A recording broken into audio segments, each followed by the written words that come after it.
안녕하십니까. 자, 오늘은 그 3단원 함수와 경제를 시작하도록 하겠습니다. 이 3단원은 경제학의 미시경제학 영역과 매우 관련이 있죠. 자, 이 단원의 시작은 우선 함수론 기초부터 시작하겠습니다. 그래서 중학교, 고등학교 수학 시간에 배웠던 이 함수 이론의 기초를 한번 알아본 다음에 나중에 다양한 경제 함수를 분석해보는 그러한 순서로 진행을 해보겠습니다. 자, 함수, 펑크션이라고 그러죠. 중학교 1학년 때 이 함수가 등장을 하게 되는데 학생들에게는 매우 낯선 그러한 용어가 되고 있습니다. 좀 더 쉽게 한번 이해해 볼까요? 함수. 우리는 수많은 관계와 관계 속에서 생각하고 판단하며 행동하면서 삶을 살아가게 됩니다. 그 수많은 관계 중에는 수학적으로 연구해 볼 수 있는 아주 보편적인 대응 규칙이 발견된다는 것이죠. 이 보편적인 대응 규칙을 발견해서 이 대응 관계를 식으로 나타내고 이를 다시 그래프로 다루는 이러한 연구 분야를 함수론이다. 또는 그래프 분석 이론이라고 합니다. 자, 이렇게 다양한 현상 속에서 일정한 어떤 규칙에 따라서 대응하도록 하는 그러한 역할, 그 역할을 하는 그 역할자를 무엇이라고 부를까요? 이 역할자를 수학에서는 함수다, 펑크션이라고 불러줍니다. 이 역할자를.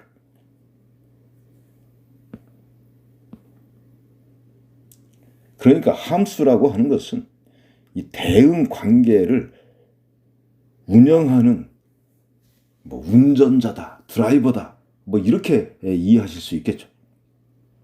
자, 수학은 이 x와 y의 대응 관계를 다루는 학문이라고 말할 수 있습니다. x를 독립변수, y를 종속변수라고 그러죠.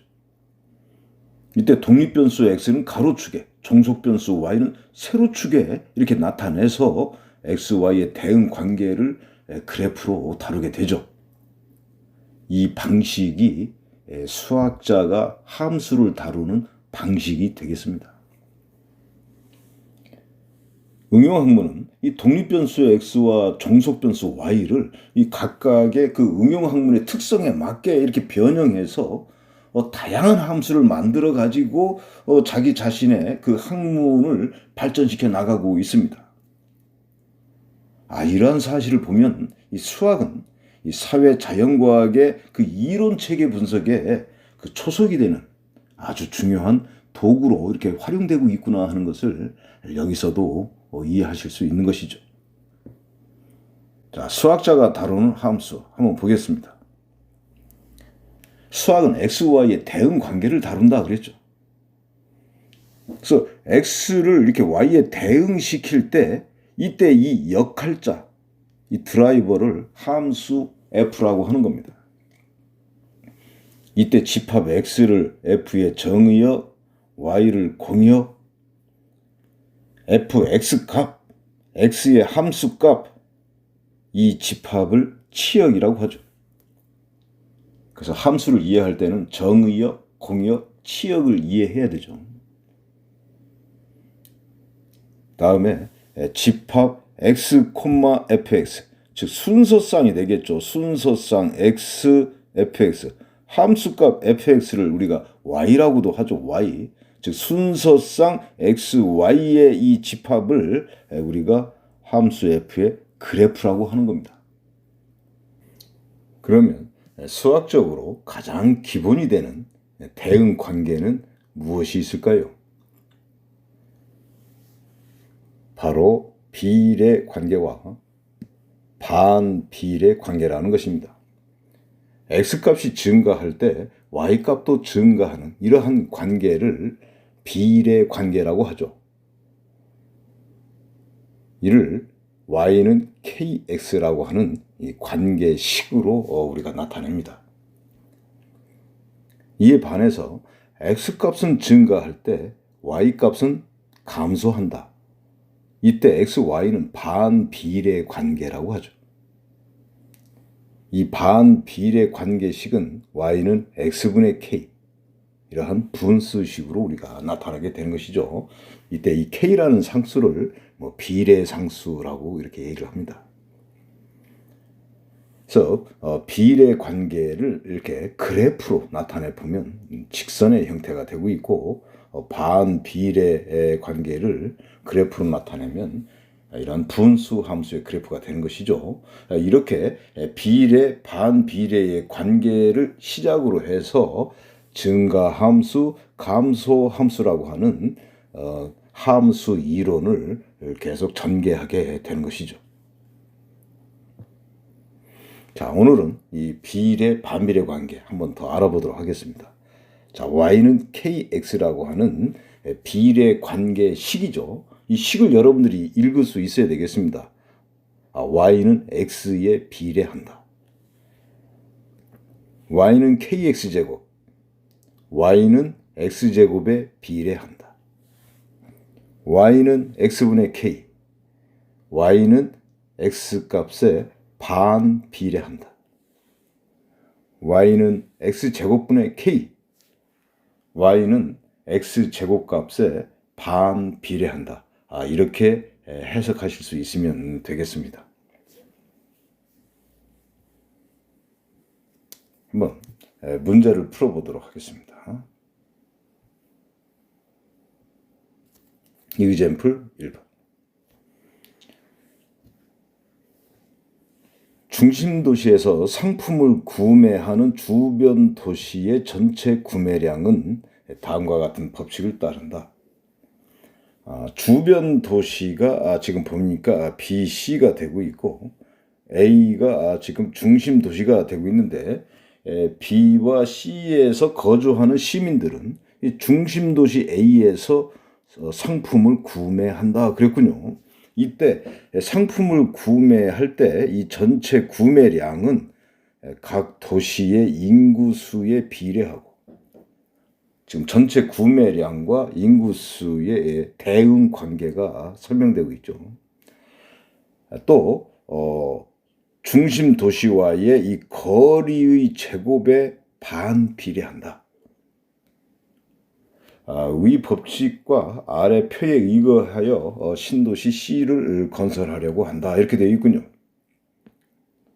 자, 주변 도시 B, C를 한번 보겠습니다. 인구가 B는 50만 명이고 중심 도시 A로부터 20km 떨어져 있습니다. 신도시 C의 인구는 지금 현재 X고 중심 도시 A로부터 10km 떨어져 있군요. CC의 전체 구매량이 BC의 전체 구매량의 절반이 되게 하려면 CC의 인구 그 X는 얼마가 돼야 되느냐 하는 문제군요. 자, 관계식을 구할 수 있어야 되겠죠. 관계식. 한번 해보겠습니다. 관계식. 다이렉트로. 자, BC의 전체 구매량은 인구수에 비례한다 그랬죠. 인구수에 비례한다. 그래서 이 전체 구매량은 BC의 인구가 50만 명이니까 50만 명에 비례한다. 그러니까 50만 K 이 값이 분자에 있어야 되겠죠. 자, 비례상수 K가 있어야 되겠고요. 또 거리의 제곱에 반비례한다. 중심 도시 A와 20km 떨어져 있으니까 20의 제곱에 반비례하니까 바로 이 분모에 20의 제곱이 있어야 되겠죠. 이렇게. 이것이 BC의 전체 구매량에 대한 관계식이죠. CC의 전체 구매량은 인구수에 비례한다. 인구수가 지금 X니까 X에 비례하니까 KX 이 값이 분자에 있어야 되고 중심 도시와의 거리가 10km니까 10의 제곱에 반비례한다. 이렇게 분모에 10의 제곱. 지금 CC의 전체 구매량이 BC의 전체 구매량의 2분의 1이 된다 했으므로 식은 이렇게 세워지겠군요. 이 식을 만족하는 X값은 62,500. 이렇게 해서 비례, 반비례에 대한 문제를 한번 풀어봤습니다. 프로그램 45번 한번 여러분들이 풀어보시면 되겠고요. 여기 이 대응관계의 식은 이렇게 비례, 반비례뿐만 아니라 다양한 관계식이 존재하겠죠. 주로 지수와 로그, 이 지수와 로그를 활용하는 이러한 관계식의 문제를 여러분들이 많이 풀어보셔야 됩니다. 수학력 시험을 볼 때도 많은 도움이 되겠죠. 한번 풀어보시면 되겠고요. 그 다음 페이지 넘어가 보면은 역시 문제가 제시되어 있네요. 프로그램 46번, 그 다음에 프로그램 47번 여러분들이 풀어보시면 되겠습니다.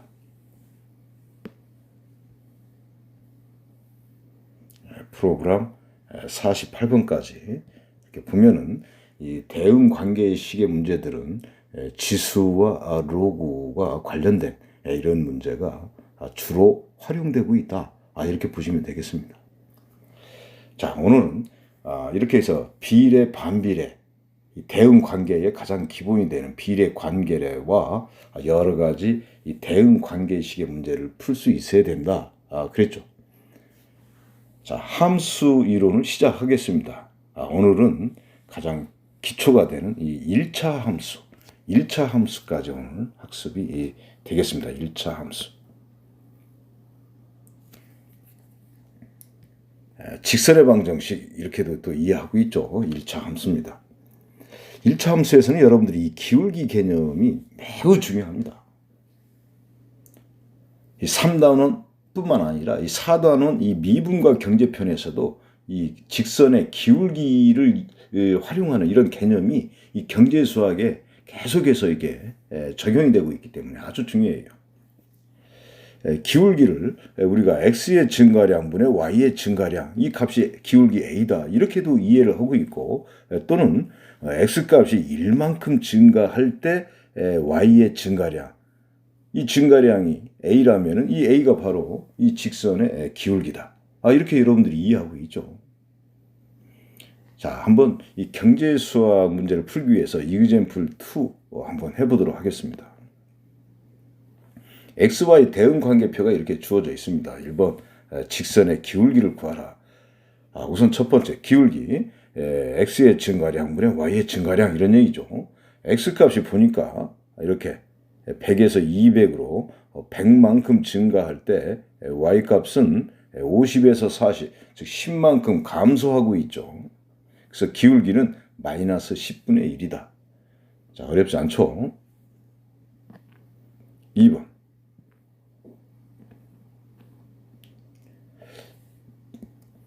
X값이 300에서 500으로 이렇게 증가하면 Y값은 얼마만큼 증가하느냐 이렇게 물어보고 있죠. 이 2번이 아주 중요한 그런 문제가 되고 있고 경제수학에서 많이 활용되는 그런 문제 방식입니다. X값이 300에서 800으로 증가한다면 Y값은 얼마만큼 증가하겠는가? 가끔 이 수학 시간에 이런 문제 풀 때는 X값이 300일 때의 Y값, 800일 때의 Y값을 직접 이렇게 두 Y값을 구해 가지고 Y값의 증가값을 이렇게 구하는 그런 방식을 취하는 경우가 많이 있죠. 그럼 시간이 많이 걸리게 되죠. 또 힘들고. 그래서 우리가 이 1번 기울기를 이렇게 구했지 않습니까? 이 기울기를 이용해서 여러분들이 이 Y값의 이 증가량을 구할 수 있어야 되겠습니다. 한번 볼까요? 기울기는 X의 증가량분의 Y의 증가량, 이게 기울기죠. 이때 지금 Y의 증가량을 구하는 문제입니다. 그래서 Y의 증가량은 기울기 곱하기 X의 증가량 이렇게 되는 것이죠. 아주 이 중요한 식이 되고 있습니다. 이 기울기를 활용하는 아주 중요한 식이 되겠어요. 자, 기울기가 지금 마이너스 10분의 1이 되고 있고, X값이 300에서, 그렇죠. 이렇게 300에서 500, 800으로 이렇게 증가했기 때문에 X의 증가량은 500이 되겠죠. 그렇죠. 500. 그래서 기울기 곱하기 X의 증가량 해보니까 마이너스 50. Y값은 50만큼 감소한다. 이 솔루션을 여러분들이 잘 이해하시면서 앞으로 문제를 이렇게 많이 이렇게 풀게 되기 때문에 이 방식을 잘 기억해 두셔야 되겠습니다. 직선의 방정식도 구할 수 있어야 됩니다. 기울기가 마이너스 10분의 1일 때 직선의 방정식 y절편을 이렇게 b라고 하자 이렇게 하고 있죠.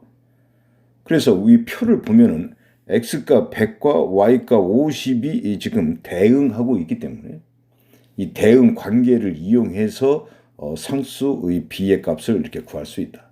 따라서 구하는 직선의 방정식은 이렇게 되는 것이죠. 이렇게 오늘 1차 함수까지 알아봤습니다. 다음 시간에는 역함수, 합성함수에 대한 문제를 풀어보도록 하겠습니다. 수고하셨습니다.